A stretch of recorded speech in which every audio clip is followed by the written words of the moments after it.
tunahitaji basari. Ndio tunaenda kuitisha basari kwa women rep. Tunaitisha basari kwa MCA. Tunaitisha basari kwa governor. Lakini sasa tunasema tuweke zote kwa pamoja, na ilhali sisi tunawaambia tumewachagua tuletee hiyo maneno. Kwa hivyo ni vizuri tujue kile tunachouliza. Lakini yes, kuko na hilo jambo kwamba kama zingejumuishwa kwa pamoja ingeweza kusaidia, lakini wale ambao tumewachagua tutawakubali kwamba hawafanye hiyo kazi? Hilo ni swali tunafaa kujibu, lakini kuna jambo tunafaa kuzungumzia pale.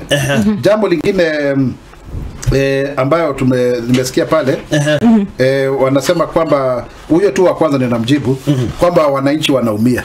Tunakubaliana kuna watu wanaumia kwa kiasi kingine, lakini mimi ningependa kusema kwamba gharama ya maisha serikali imeweza kupunguza, especially bidhaa za jikoni za chakula hizo tumeweza kupunguza, na hata hiyo inflation imerudi chini mpaka 3-4%. Haya, tuende kwa mambo ya Wambua Francis ambaye anasema kwamba Mheshimiwa Rais atakuja Ukambani. In fact alikuwa kuja mapema kidogo. Kwa hivyo wakati kulikuwa na ile mikutano bado ana nia ya kuja Ukambani. Kwa hivyo hilo tutafikiza. Na ni vizuri kusema kwamba hata kama unajua Homa Bay ilikuwa inafanywa iwe Mashujaa Day.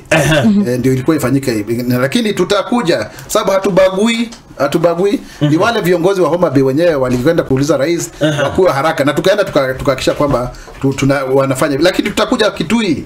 Tutakosaje kuja Kitui? Na kwingine mambo ya kusema kwamba Kalonzo ati yeye ni mtu binafsi, lakini tukubaliane bila kudanganyana kwamba yeye ni kiongozi wa hilo. Unaelewa? Na yeye mwenyewe anatoa msimamo.